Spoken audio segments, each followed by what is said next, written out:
Hi, this is Mike from the Always Podcast. Welcome you into a special character creation episode for a future Onyx Path title called Curseborne.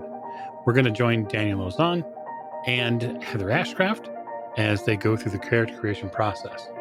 We greatly appreciate our friends at Onyx Path giving us this opportunity to go through character creation process with them, and we look forward to seeing this and many more fun titles arrive very soon. Thank you, and let's get started.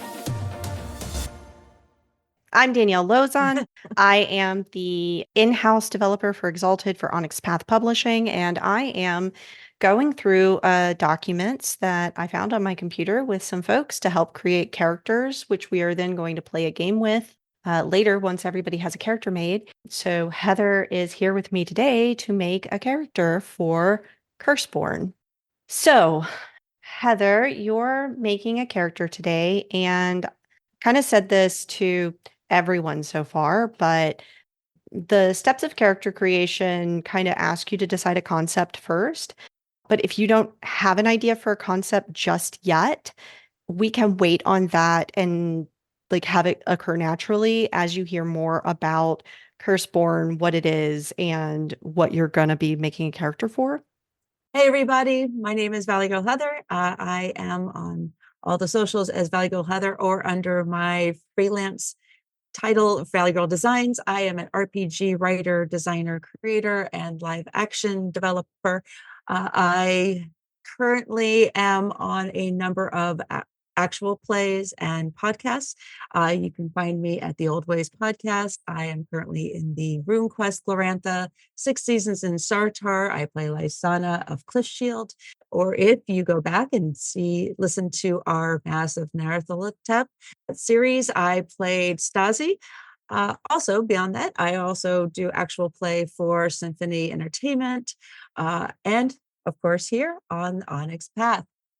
I also will be at Origins coming up, and I write and run various games through the Lurking Fears organization. And I have just written, my latest project is the very first Call of Cthulhu RPG scenario for the Nazcraig organization. It is a 4-hour one-shot through the organization. They've been running for 45 years at Gen Con later this summer.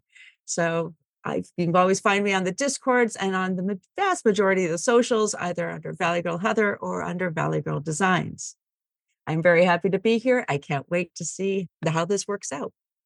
I tend to pull my concepts from the natural organic progression or creation. So as we go through, by the end, we will come back to step one will actually be a little bit later, because I think the concept will just kind of reveal itself as any good structure would.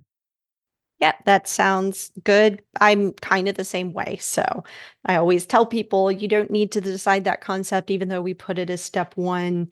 We have you slotted a little more narrowly than you would normally if you were making a character for this game, because we have already chosen the lineage for you.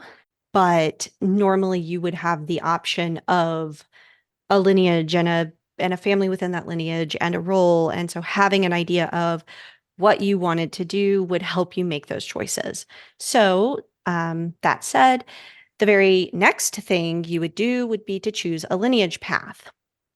So, you're going to be making an outcast. Outcasts are individuals whose distant relatives, ancestors, the people, maybe their grandparents or people well beyond that, were exiled from the outside. And the outside is a space in Curseborne that is described as a heaven, hell, and everything in between. So it's any mythological location that is outside our own world is an outside. And these people essentially descend from people who were exiled from those places. So they could be anything. They are forever separated from humanity, both in form and function, because even if they have human parents or a human parent, their actual lineage is that of somebody who has this kind of outsider within them. And that doesn't necessarily mean that everybody who is an outcast is born into the family, because sometimes the curse can pass on to your children, even if you adopted them. It just means you're related. So, with that said, you have the document that has the lineage outcast path information here. And you're going to make a decision you don't need to make it exactly right now, but you should kind of, while you're thinking about both this and your character's family path, which of these are more important to your character? Because one of them is going to be a major path for you, and you will get an inheritance either from your lineage or from your family, but not both of them, depending on which one is your major path.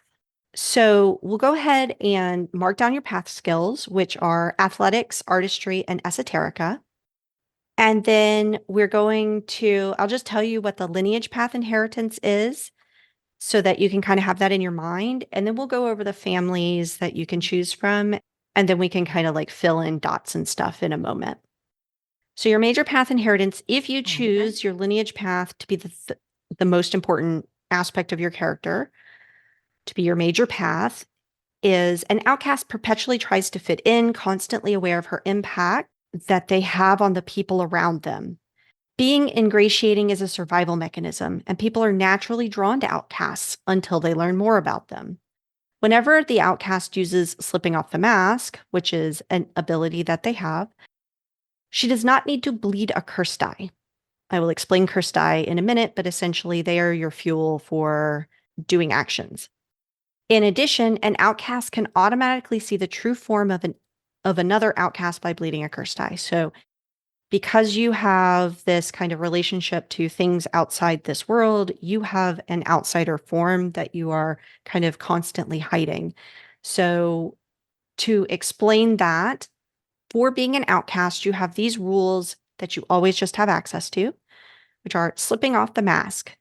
You can bleed a curse die to let a portion of your alien nature slip through, helping you with social interactions, which will give you an automatic hit before you even roll on an influence action against somebody. You can also go into the outside because you're a creature of the outsides. You can move into them as long as you know about them from anywhere. You don't have to find a door. Normally, people have to find a door. You don't need to. And we call these places battlegrounds. And really what those are like a liminal space between the full outside and our world, but it is the outside. So you can enter that by bleeding a cursed die. It's up to you. It could be in a flashing glow of light, or you can cut the air, or you can walk into a mirror, or however you want. You just can go. And you can come back at any time reflexively without expending anything. So the first time you go in, it's a ritual, but now that you know about it and you've been there, you can just go anytime you want. If you want to take someone with you, you can, but you have to perform a ritual and lead an extra curse die. So all of that to say, you can do a ritual to go into a battleground the first time. You can then go into that same battleground from anywhere by bleeding a curse die. You can perform a ritual and bleed a second curse die to bring your friends with you. Because you're not of this world, you're not affected in the battleground the way that normal people would be. And this is about dying. So you've been kind of imprisoned in our world or cast out. People or things from outsides are generally not mortal. So if you return to the outside and you would die, you don't. You essentially get resurrected. So you can only die while in the normal mortal world. You also have a damnation. Damnation is kind of the manifestation of the curse that affects you. The curse is, for lack of a better term, the reason that you're stuck here, the reason that your family is stuck here. You have been cursed to kind of be this outcast that is different from humanity. As much as you may want to be, you aren't completely human. Normally, that's fine since you have ways to make people like you. But if your curse die pool ever reaches 0, everyone in the nearby area will gain a momentary glimpse of what you truly are, an inhuman creature from another plane of existence. While that memory fades quickly, it has a lingering impact, which imposes a status effect on everyone except for other outcasts who are immune to it. That status effect is called enraptured. People who are enraptured are either terrified of you or obsessed with you, depending on the circumstances. And if they try to take any action that is not a direct reaction to having seen you, such as if they don't try to fawn over you or run from you or one of those kind of things, then they will get even more weird about you. This may mean that you've got a group of people who saw you in your kind of semi-divine form and are now stalkers. It also means that if somebody is not a mortal, so your friends, your other accursed who aren't outcasts, they see it and they don't have quite the same reaction because they know on, a logical level that you're not human. But they still essentially they lose their bonds to you. And what that means is bonds are essentially a connection that you have with other people. When you work together or do anything together, it gives you special enhancement that you can use to make those actions better. They can't use that bond enhancement while they have this enraptured status effect.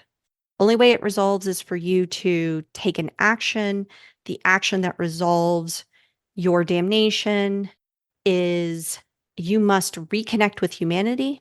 You have to form a new bond with a mundane person, or you must improve an existing bond with a mundane person. So you essentially need to go and make friends with real people to Oh no. to stop pinging as this weird alien creature to the people who saw you. And if your sudden shift in priorities inconveniences you or one of your crew, you will gain a curse die or a momentum, your choice. And the act of doing this, essentially, your curse die pool went to 0. This happened, and now you have to go and fix the problem. And when you do, that gives you a curse die back. So if it's inconvenient, you could maybe get two curse die instead of 1, or you could get a momentum if you don't want a curse die. This will come up during play, at least for someone in the group, but maybe not everyone in the group.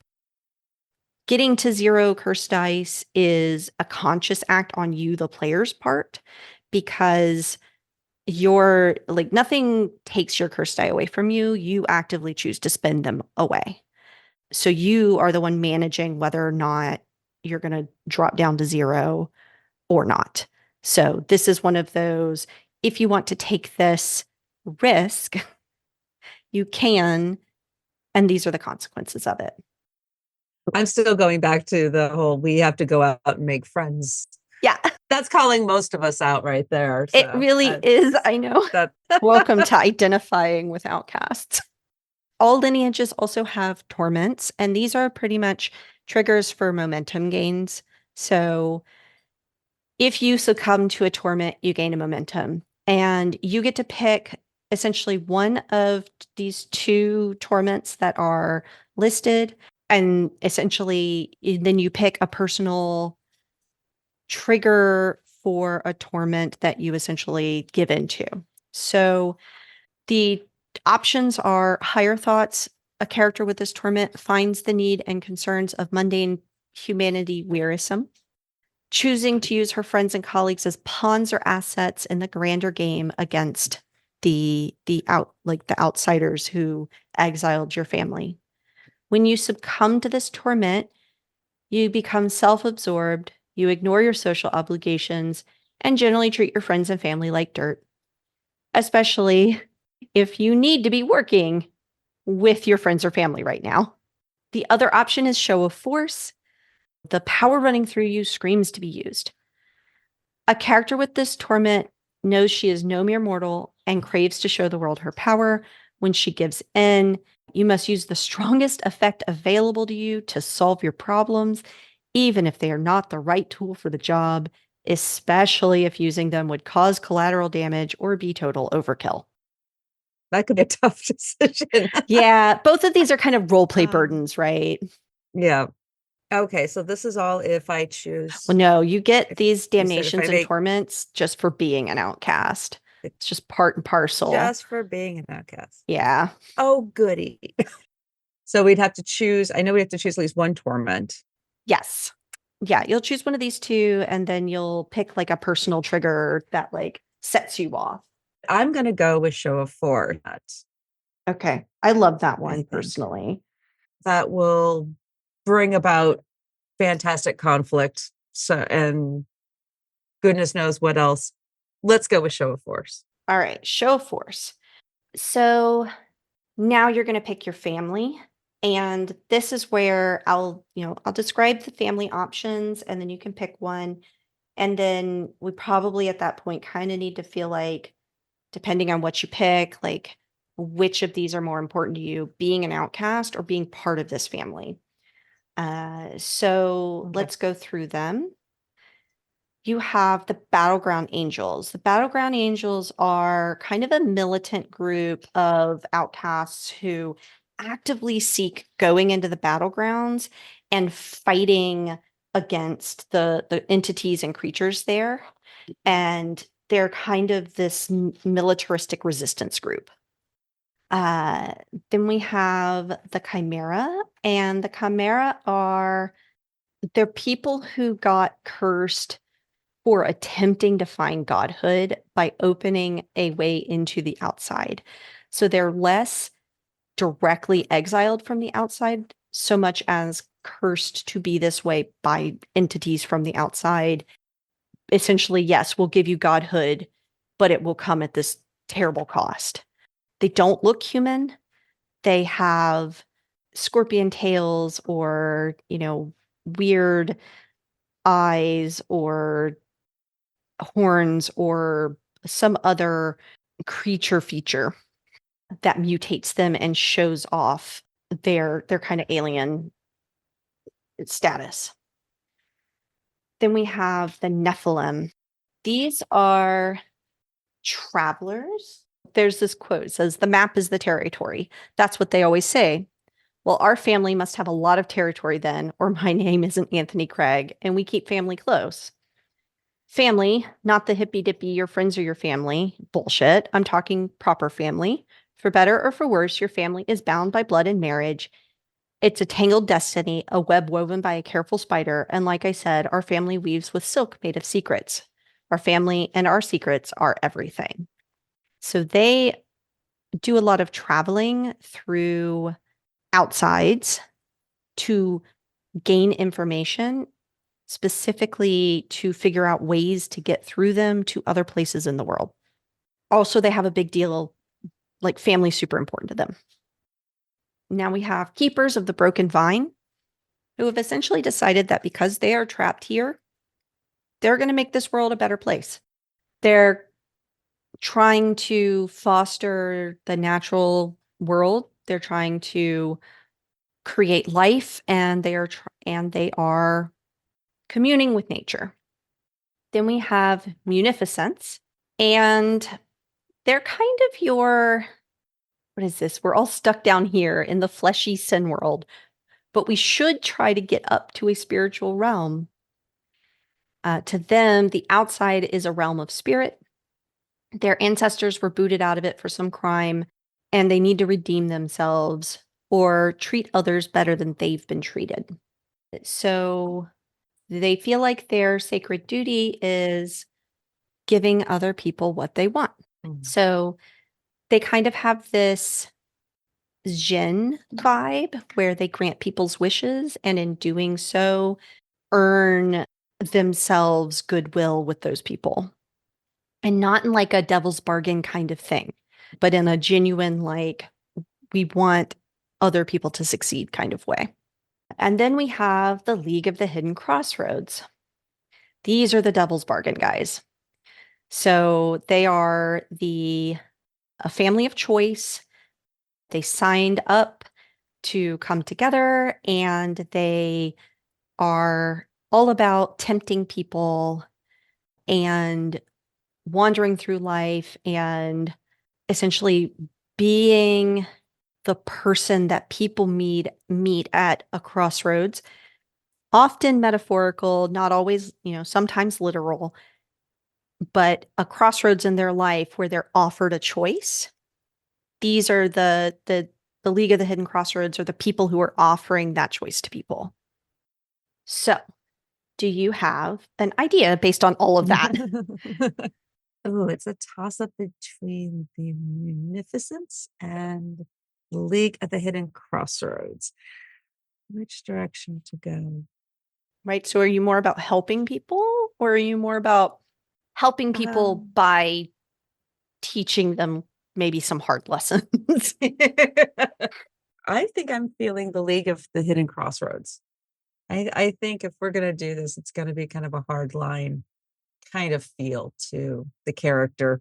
Okay. So yes, I think we're gonna go with League of the Hidden Crossroads. Okay, great. So, based on that, do you have an idea of what kind of character this is going to be? There's somebody who gives people deals, and there's somebody who, when pressed, will essentially kind of flare up and go kind of, oh, I'm going to just blow everything out of the water by going loud and doing the biggest and showiest thing I can do. So, I guess that question is, do you have an idea for concept yet based on that? And if you do, or if you don't, either one, do you have an idea of which which thing is more important to this character, this chosen family of the League of the Hidden Crossroads, or the lineage that they come from? Really, the feel of the League of the Hidden Crossroads to me really feels like that, because you choose that, because you have to make that very, very conscious choice to be a part of that league and take that stance with everyone around you. I think it just feels like it makes more sense that I would choose my chosen family over my lineage. Okay. Then let's fill in your path and what you get from the League of the Hidden Crossroads as your major path, and then we can go back and fill in the attributes you get from your lineage now that we know that it's not your major. So your path skills for League of the Hidden Crossroads are empathy, leadership, and survival. And then Oh, you're going to get 6 skill dots to put among those 3 skills. I love how this is working out. Okay, so I'm going 1 point in empathy, 3 points in leadership, and 2 in survival. Now you're also going to get 3 mental attribute dots to put into any of your mental attributes of intellect, cunning, or resolve. So 3 to divide between those 3. Mhm. Okay, so we're going to go 1 in intellect and 2 in cunning. Okay. Just real quick, all of your attributes start at 1. Okay. So that will bring your intellect to 2 and your cunning to 3. Then you get 3 dots to put in your physical attributes. Those are might, dexterity, and stamina. And do those also start at 1? Yes, all the attributes start at 1. Okay. So be 2. I'm going to throw 2 into stamina, 1 into dex. That will bring might to 1, dex to 2, and stamina to 3. Okay. And then you have 4 dots to put into your social attributes. And those are presence, manipulation, and composure. Okay, so dividing those 4, we're just going to make this real interesting since everything's starting at 1. So I'm going to throw another point into presence and 3 more points into manipulation. So that'll bring my presence to 2, manipulation to 4, and composure. We'll just keep that at 1. All right.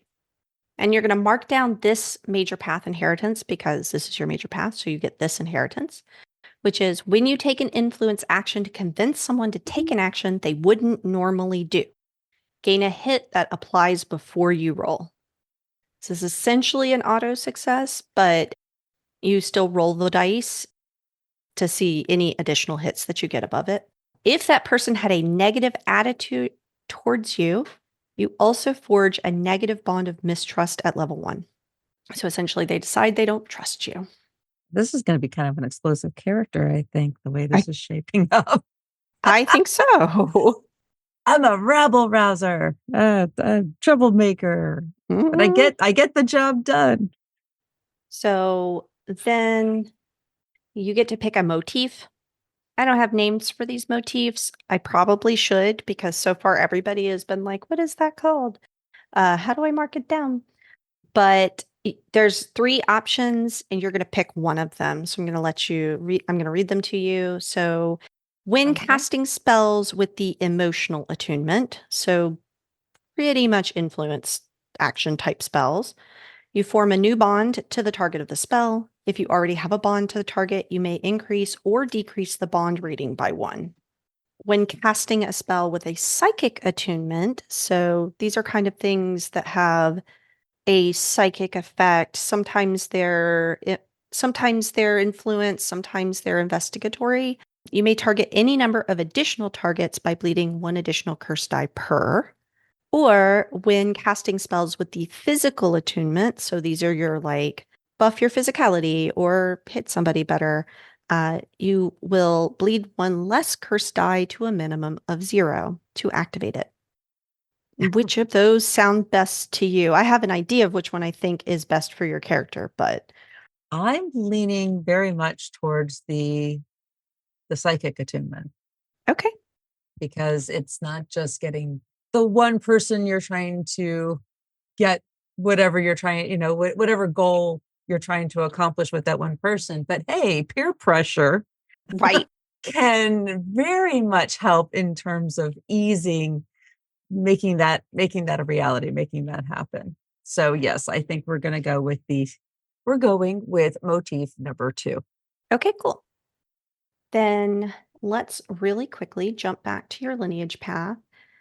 I think you noted down that you had athletics, artistry, and esoterica as your path skills. You're going to have 3 dots to place into those 3. I'm sorry, 4 dots. I gave everyone else 4 dots. And again, does that start at 1? No, not for No. skills. Okay. Athletics, artistry, esoterica, they start at 0, but you've got 4 dots to put between them. How would you describe what description would you give on esoterica? Just to make sure I'm That's on the like same page. magical occult stuff or ancient lore or anything having to do with woogie weird bullshit. Okay. And I'm assuming artistry does go beyond just like art per se. Yes, absolutely. Okay. Like you elevate, word usage or manipulation, like to an art form or anything that could even be possibly considered an art form or a performance or a craft of some sort would be artistry. All right. So we're going to put 1 into athletics because I think considering the state where this character is going, having at least something in athletics would be good. So we're going to put 1 point into that. I think I think I'm going to go ahead and put 1 into esoterica. Okay. Just, knowledge is power. Yeah. And having that little extra boost to it would probably be good. And then we'll put the other 2 into artistry. Excellent. And now your attributes. So you're going to get 1 mental dot. You're going to get 2 physical dots and 1 social dot. And those can go into any of those like attribute categories. Any of the attributes in that category. So you said 1 mental dot, 2 physical dots, and 1 social? That's correct. And these can be divided amongst everything else that I already have? Yeah. Yeah. So, if you want to put that 1 mental into cunning to bump that up, go for it. Got it. I mean, is it anything that these are just basically free dots to put in anything. Well, in your mental attributes. So the 3 attributes that I listed for you for mental, you get 1 dot to throw into any of those 3. Oh, okay. And then with the physical, the 2, you said there's 2 for physical. Yes. Is that the might, dex, and stamina? Yes. Okay. And then the social, Just 1 dot. right. And that would be presence, manipulation, and composure. Correct. I think we'll throw that extra dot into composure. Gotta rein her in just a tiny bit. Now that we've got your lineage and your family, we're going to talk about your roles. So now we're going to move back to the character creation document and we're going to Okay. look at step 4, choose a role path. So your role is kind of what you do in your everyday life. It's not your supernatural element. It's what do you do for a living? How do you make money? How do you kind of keep your existence sane? They also kind of help you decide what kind of role you want to play within the group. But there's several options. So if you want to take a look through, or if you just want to kind of say what you're thinking, and then I could tell you if we have one that fits. I think we're gonna go with hunter. Okay, that sounds great. So as a hunter, your path skills there are esoterica again, ranged combat, and survival. And you're again going to get 4 dots to distribute between those 3. And does range combat start with 1? No, none of the Oh, skills okay. start with 1, only Okay. the attributes. Okay, so I'm putting 1 into survival and 3 into range combat. Okay. And now you're going to get 2 mental attribute dots and 2 physical attribute dots. So with the mental, I'm gonna put an extra point into resolve and an extra point into intellect. Okay. And then with the physical, 1 more into stamina and 1 more. Maybe dex because you're using Yeah. ranged combat. Yep, that's what I'm thinking. So, okay. So 1 into dex and 1 into stam. Okay, Yeah. great. So that's it for your paths. And now we're going to kind of finalize our statistics. So you're going to get an additional 4 skill dots to put into any skills you want, not just your path skills. So there's a couple of skills that you haven't had access to, like medicine or persuasion or pilot, larceny, if you want to steal things, close combat, if you want to be able to punch people, technology or science, if you view your character kind of in that way. And these are just kind of to round you out because your path skills are never going to encompass every skill your character concept may have. Well, I think taking close combat would probably be a good idea. Larceny might be good for you. Medicine. I don't think you had anything giving you persuasion. No, but persuasion would probably be useful. And also pilot, science, and technology. Okay, so how many you said, I'm sorry, how many You points? you have 4 points, and they can go anywhere. They can also go into skills you already have dots in. So if you want to bump like close combat up, you can use those dots for that, or pick up a dot. Like you say, oh, I think a dot or 2 of persuasion might be useful. Okay. No, I think we're going to add on to it, just kind of round her out. So we're going to put 1 into persuasion. Okay. We'll put 2 into larceny because Okay. I have a feeling that's just going to come in handy, and 1 into close combat. Okay, perfect. All right. And then we are going to determine your contacts. So your contacts are people that you know from each of your paths, and they're going to be NPCs and they help you in time of need. You can ask them to go do stuff for you, lend you resources, give you information. Essentially, they're kind of your if you're familiar with like World of Darkness kind of things, they're Yeah. kind of your allies. You automatically get 1 from contact from each of your paths. And then 5 dots to spend on them. And the way that works is each dot you spend on a contact gives it a tag. And the tag is something that they can do for you, such as we have archive, which gives you access to ancient lore, dangerous, somebody who's fighty, fence, someone who can sell stuff for you, influential, someone who can get you into exclusive places, informant for information, investigator for finding evidence, mentor for getting some like clues from the story guide, moneyed, which can give you a loan, security, which can give you sanctuary, and sneaky, which they can get in and out of places unseen or get you into places unseen. The way those tags work is so each dot gives you a tag, and then anytime you ask your contact to do something for you that requires them to roll dice, they're going to have a dice pool of 8, and then they're going to get a number of enhancement equal to the dots that you have given them. Okay. So I contact on that would be another hunter. Okay. I think that's always a good contact to have. Maybe they are a mentor to you or somebody who gives you jobs, like an informant. I'd see it as just a fellow hunter. We exchange information. If we loop each other in on, if I need a hand or they need a hand, we kind of work in tandem. We're not necessarily partners, but Sure. we can partner up, Cool. share information, that sort of thing. It's a peer.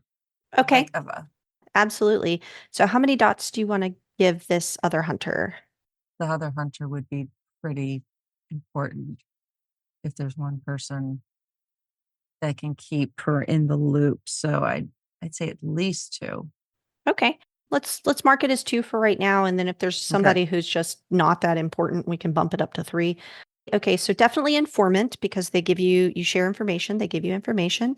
And then I would go with dangerous because they're another hunter. They do violent things, and sometimes you need somebody who can help you out in a situation with violence. That is very true. League of the Hidden Crossroads or Outcast. Either one. We'll just work our way backwards. Sure. So this could be somebody that, like, it could be somebody in the Hidden Crossroads. So, like, maybe the person who brought you in, or it could be like a mundane person that has made a deal with you, or it could be a friend you made in the group because it's hard for you to make friends otherwise. I think I'm going to go with the second option. I think I'm going to go with someone I've made a deal with. Okay, There's more to work with there, I think. sure. Yeah. What are you thinking about, like, how many dots? You could only do so much with this one. How many dots total? You get 5 altogether, and you've used 2 so far. Okay. With this one, it's a resource, but it's basically something I might be able to tap once or twice, Sure. potentially. So I'm just going to throw 1 into that for right now, and we'll see if that changes. But for right now, we're just going to start with 1. Okay. And what kind of person do you think this is? I could see this being like you made this deal because they were like they had money or they had influence or they had something that you, like you said, you kind of needed to be able to tap every now and then. I see it as whatever deal I made with them. It was like, okay, I will give this to you. I don't think it's a good idea, but this is what you want. I don't think this is going to go the way you think it's going to go. But I'm not here to judge you. But that doesn't mean that it's not going to put you, your reputation, your family, what you have built up at risk. Because if this got out, yes, there could be risk. And that would provide me some level of leverage over them, at least to some small extent. Okay. So what tag are you thinking of for that? So this is something that empowers them when they take actions for you. So you're going to use leverage to say like, hey, go out and do this thing. From them, they're probably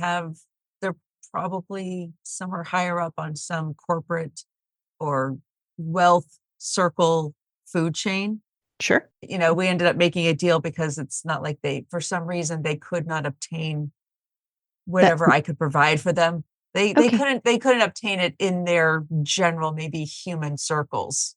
Right. So I definitely think either influential or moneyed works for that. I think security could also work for that, where they can Moneyed, kind of like find yeah. you a safe place if you need it. I think moneyed would definitely be a good one Okay. because someone with money that I could leverage could get open doors, Yep. could throw me cash, could find, cover costs for a place or an item or travel or whatever. Yep. So I'm going to go with moneyed. Okay. Perfect. And then your outcast contact. And this could be honestly, literally anyone.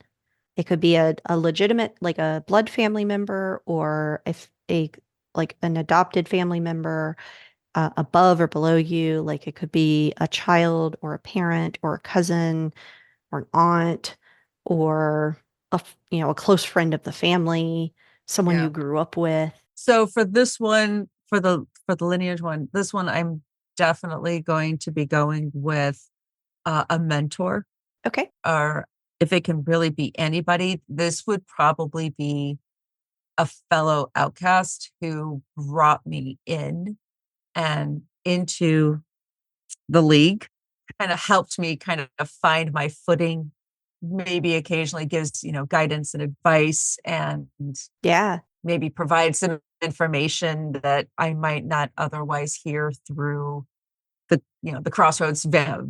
vine.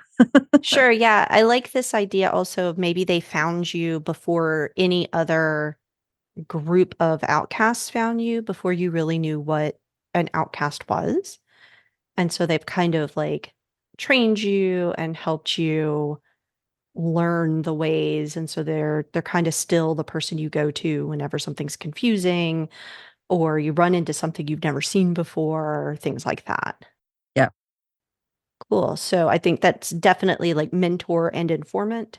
I have two left, and since they are fairly important, I'm going to put those last two into that one. All right. Okay, cool. So then the next part of this step is just you're going to start at entanglement one. Entanglement is kind of like your power stat. It determines how much you're connected to the curse and both inside you and kind of the curse of the world. It also determines your maximum number of curse dice that you can hold at any one time. At this point, I'll explain kind of how curse dice work is you're always going to start with at least one curse die at the beginning of the game session. And anytime you take certain actions, you will add curse dice to your pool. Your maximum pool is 5 right now at entanglement 1. It increases the more kind of involved in the curse you get, the higher your entanglement goes. So curse dice, I don't work in this way.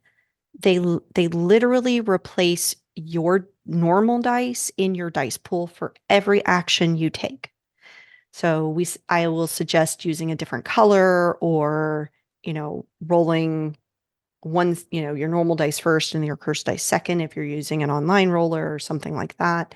But any action you take, it doesn't matter if it's magical or not, you are cursed. Everything you do is touched by your curse and you roll with the curse dice. So you start building your dice pool first from your curse dice and then from the rest, then fill it in with the rest of your normal dice. When you bleed a curse die, if the action, like if it's a spell that requires a roll or an action that would require a roll with the bleed, you roll the dice first and then you remove the curse die completely from ever going into your pool again.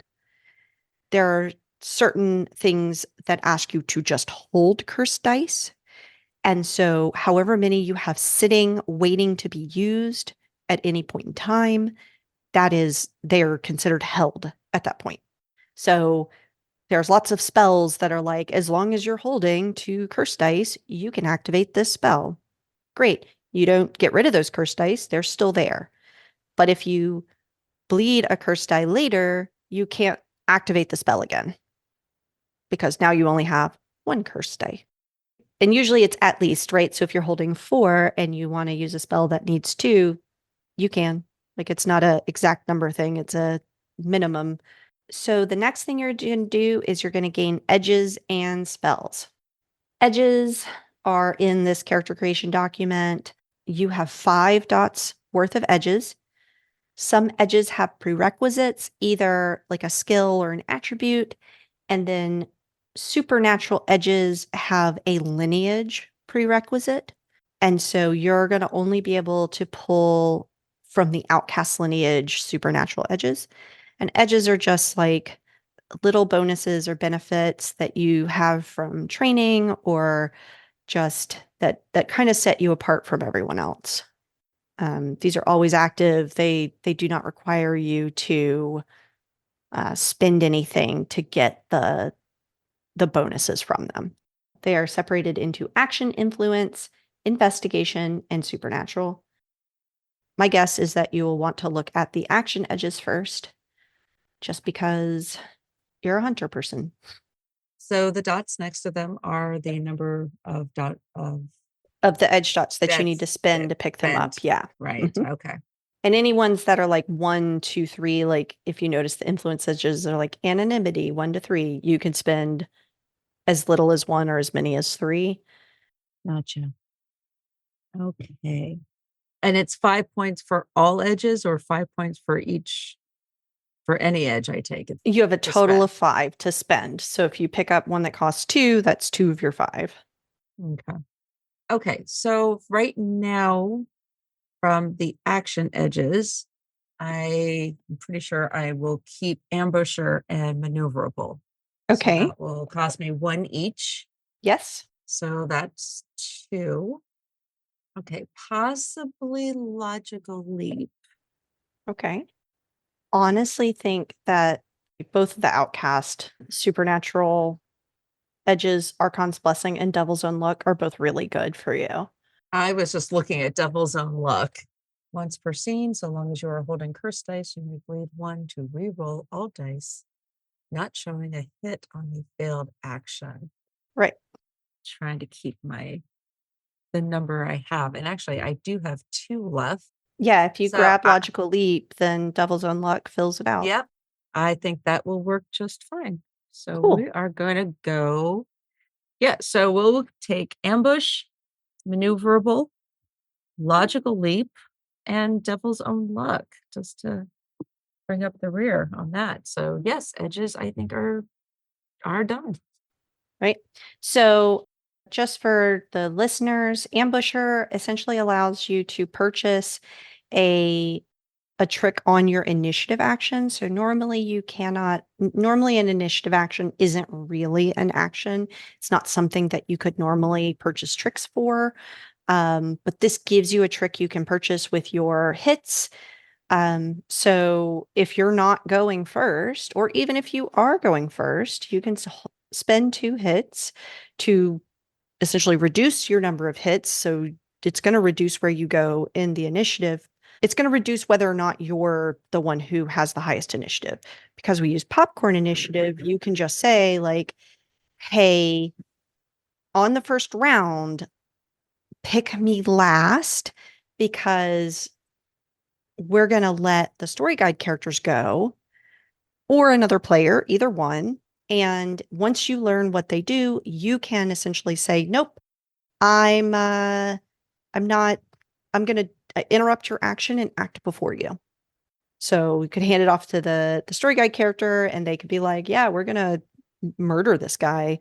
This captive that we have is our very first action. And you're going to be like, nah, don't like that. Then maneuverable, which also gives you an initiative trick, which allows you to move from medium to short range, or from short range to close range immediately on initiative, before your turn, before anything else happens, which is also really cool.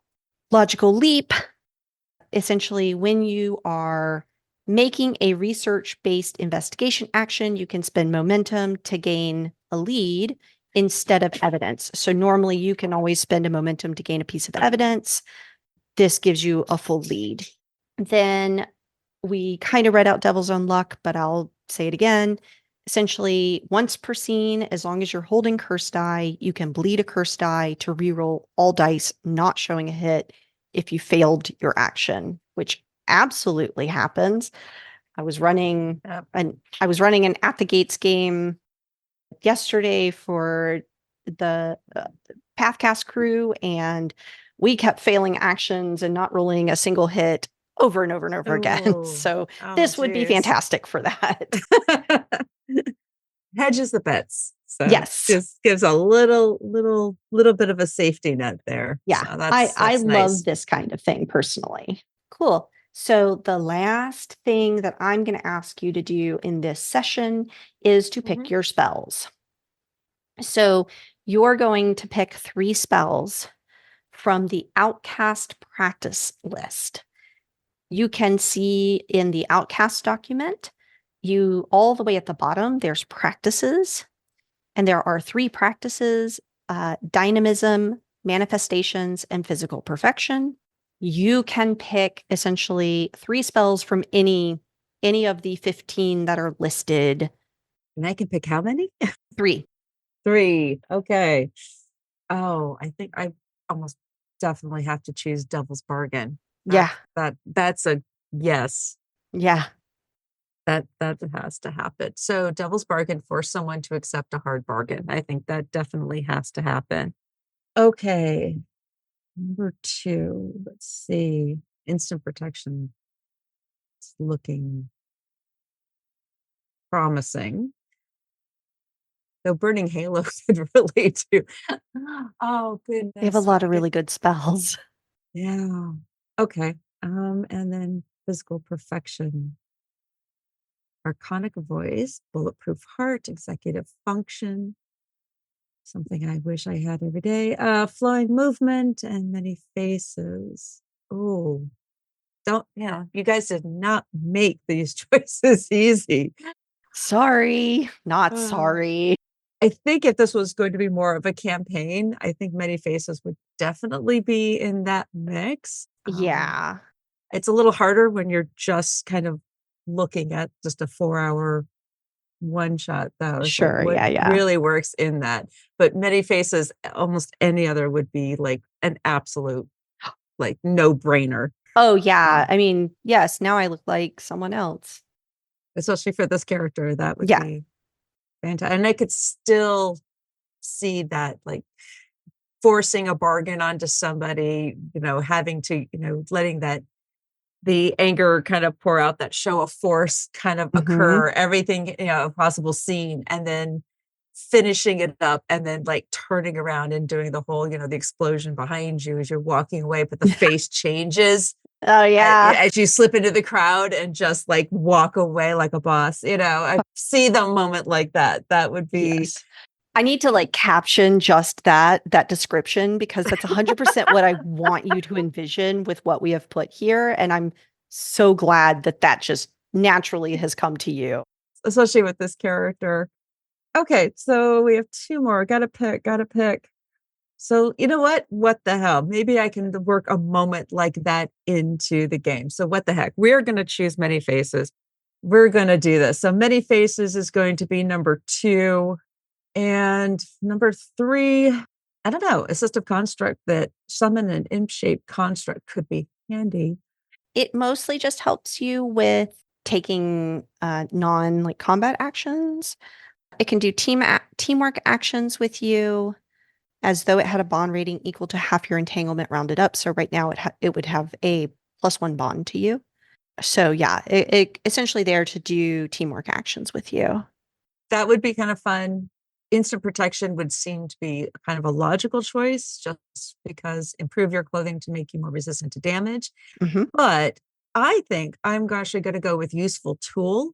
Just a useful item that you could fit into your pocket, because I'm sorry, but anytime you come across a locked door, if you could just a key or whatever, that is handy as hell. Yep.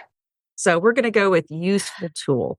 I think that's also really cool specifically for a character that is League of the Hidden Crossroads, because when you're like trying to make a deal with somebody, you can be like, oh, you want XYZ for thing from me. Here, let me pull it out of my pocket for you. Yep, that would work. Okay, spells chosen: Devil's Bargain, Many Faces, and Useful Tool. Perfect. So the step after this would be to create bonds. We will do that step together at the beginning of the actual play with the other characters. And then the last step is to give your character some aspirations. Essentially, what do they want to do within the game session? They get 2 short-term and 1 long-term aspiration. So these are really like the things that you would like to see happen to your character or have your character accomplish in the game. If you have already thought of them, or like most people, when I'm like, you don't have to pick them right now. You can think about them between now and when we play the game. And then they're like, oh, but I already know what I want this character to be doing. So if you don't, that's okay. If you do, you can go ahead and write it down. Not a big deal either way. And let's go ahead and finalize your concept.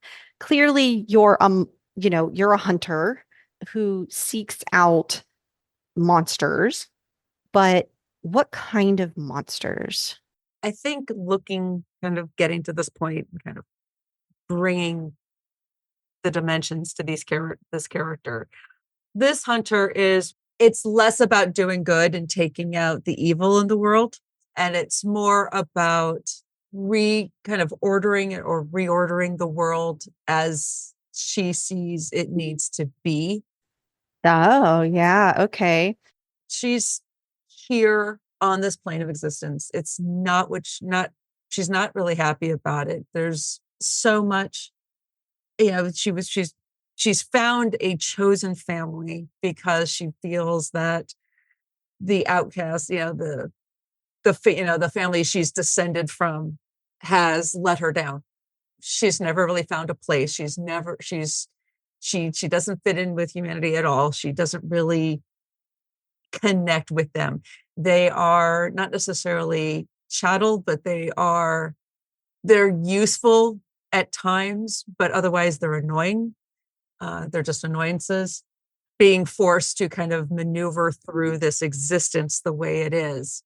She's going to try and make the best of it, but to do so, there needs to be discipline. There needs to be boundaries that need to be kept. The humanity is soft and weak, and therefore you work with what their vices and their weaknesses, and but in doing so you're trying to kind of bring order to the chaos that is part of that. It means going after and, shall we say, removing the undesirables and the outliers.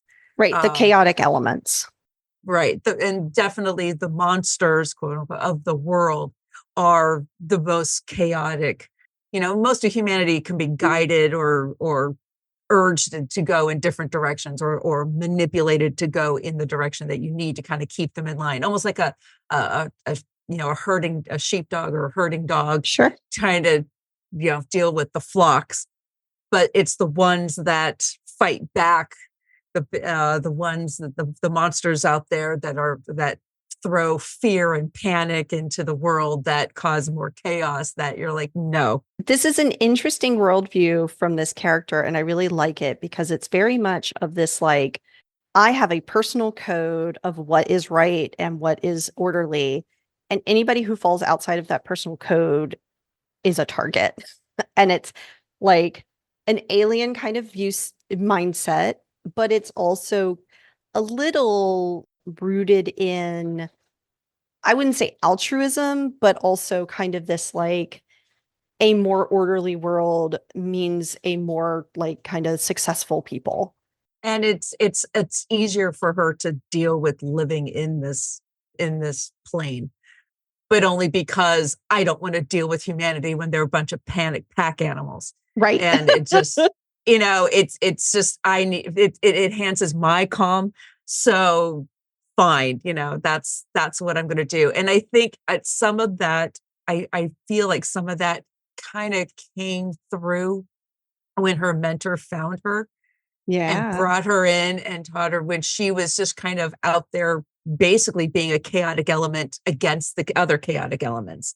Gave her that help her kind of form that view. I don't think it was like necessarily like, this is the way you need to think. It was more like, why do you feel like this and what can you do about it? And it kind of helped mold and shape her view and her mindset.